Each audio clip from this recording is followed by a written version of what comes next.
Let's look at the A minor to F connection. I have plotted out 5 melodic connections, and let's just go through these really quickly. Our first one is a common tone. So you want to hear it in chord melody style. Here's your A minor. And there's your F. Okay, so the A is the root of the A minor chord, and it's the third of the F chord. Now, if you notice how I'm using a crossed fingering for the A minor, it's because I want to sustain as many notes as possible. That's the E minor form out of your EdCAG system. Gives me an A minor, and then I simply dampen the 6th string because I don't want an A and a bass. I slide my little finger up a fret, coming in with my 2nd finger, and I have the F with the C form right there.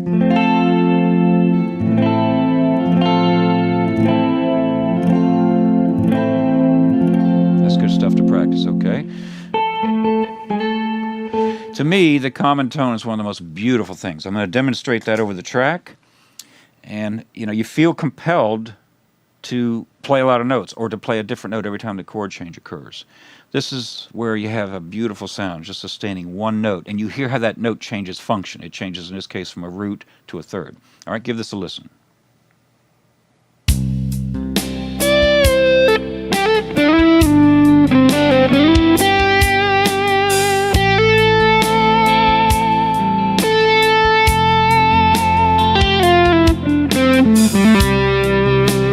Hear how I just held that A over the track, okay? We'll do it again.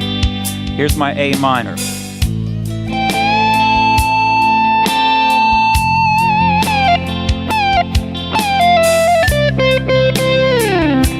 All right, you get the idea how it's a nice thing just to hold the note. So that was the A. Let's look at our next move. We have another common tone, the C. Now I want to explain why we have 2 common tones. The reason is because the A minor and the F chords are a third apart. The A minor is the 6th chord in the key of C, the F is the 4. Because you have tertiary harmony, which means it's built in intervals of thirds, which means every other note in the scale, any 2 triads, here's a rule, any 2 triads that are a third apart out of your diatonic scale will share 2 common tones.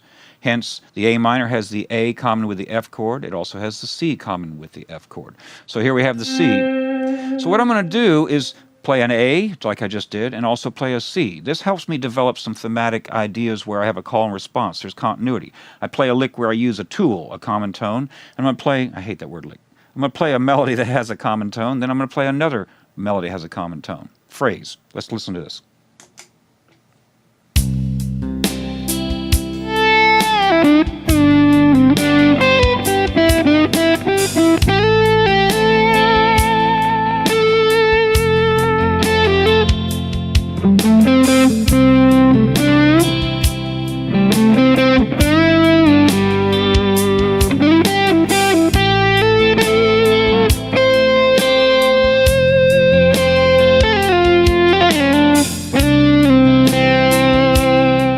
You heard how the first time I used this A, second time I used this C, and if I had a little more gain, I'd have it really sustaining and singing out there. I'm trying to keep the gain down a little bit so it just matches the tune. And I want to point that out. On a tune like this, I wouldn't probably play super high gain.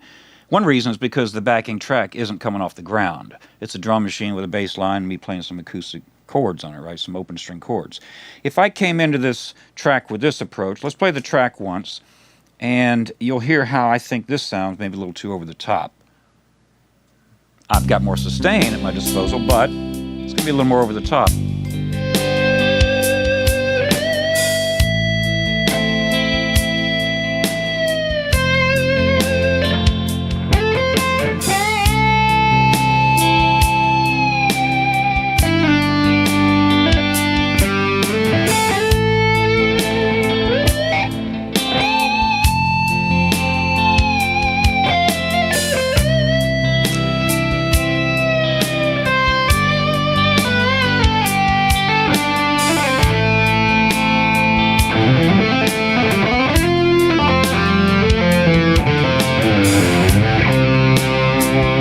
That's fun and everything, but I don't know. Granted, you got a lot of sustain, and if you want to play that way against it, have fun. Crank that gain up and play against it. It's a little too over the top for me. I like the little sweeter Southern rock thing. So I'll sacrifice having all that gain, sacrifice some sustain. And on this note, you know, a lot of great players use the volume control. And they back it off a little bit and cleans the sound.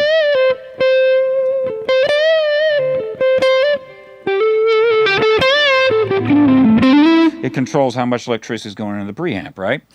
Crank it all the way open, throttle's wide open, you're going to get the maximum from the pickups, you're going to get the maximum amount of gain.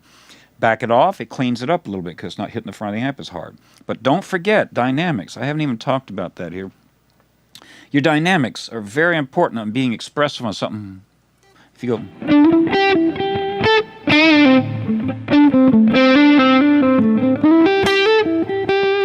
And you lose that with a lot of high gain. You don't, everything's compressed out. So if I just had a...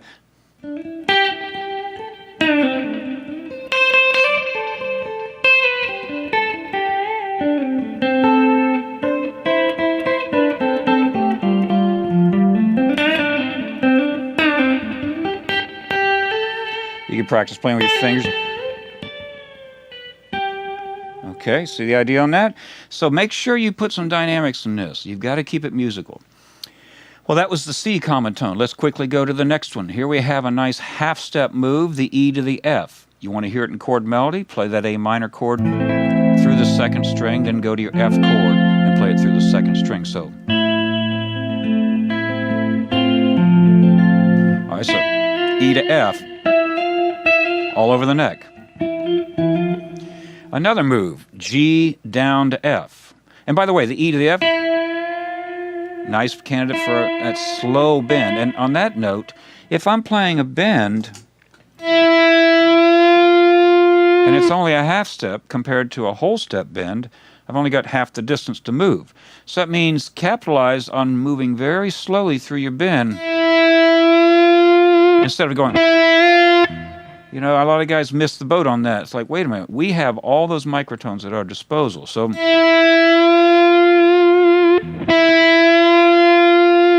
whereas if I was bending G to A, for example, I've got twice as far to bend. And that way, hear it working right there? And those various points in the bend, you can hear the overtones just working. The thing starts driving itself, so to speak. Some guitars have that magic at certain notes where the thing just drives the note on its own. You don't have to do anything. Okay, so that was E to F. Let's look at the next one, G down to F. So in this case, we're leaving the actual triad. We've got a flat 7. Now, why can we do that? Well, because it sounds good. Because in the key, an A minor would be your 6th chord. A minor 7 would be a 6th chord. You're just extending the chord. And this is good for you to practice hearing it this way. Here's a little sidebar. You know that we have a C scale right there. Now, watch what I'm going to do.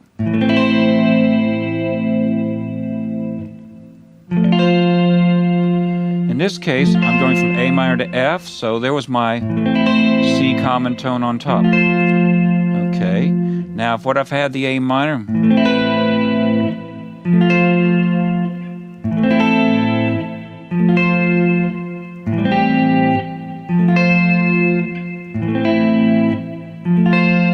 you understand what I'm doing there? Or I could have gone. Now all I did is I kept going from A minor to F. And if you don't recognize this F voicing, do you see how these 3 notes look like a C chord, right? You'd picture it here as your C form out of the cage system. So I'm just fingering those 3. I'm muting the 3rd string. Then I had this C up on top. That's chord melody. You want to get to where you think that way. But do you see how I utilized the C scale as different notes over the A minor? I kept coming back to this C note on the C or F chord. It's a good way to explore all the possibilities. I have just plotted out, I want to stress this, I have just plotted out a few melodic moves, some strong ones. I want you to get a handle on those, and then you need to work on all the possible melodic moves, and not just adjacent tones. By that I mean major and minor second intervals. We've got a few here that are minor thirds, 3-fret intervals, but make sure you explore those bigger leaps because they're beautiful. So that's a 4th. And a lot of this just comes from being familiar with chords. If I see an A minor chord, I see any one of these notes as a candidate during the A minor chord. Then if I see an F chord, I see any one of these notes as a candidate. And if I see all of my forms up and down the neck, that enables me to go like, you know, here's my A. So I can do big leaps, all kinds of things, all right? All right, so that we did E to F. We talked about bending slow. We talked about the G down to the F. Another candidate for a pre-bend and release, right? And that was the flat 7 going to the 1 of the F chord. And our final move that I have plotted out would be this.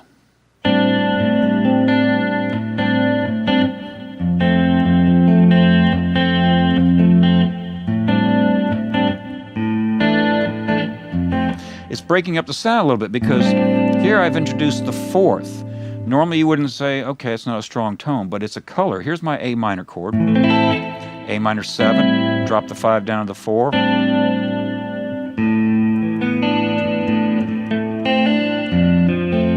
And this is also one that is nice to delay the resolution. Instead of hitting it exactly when the chord changes, you might go like this.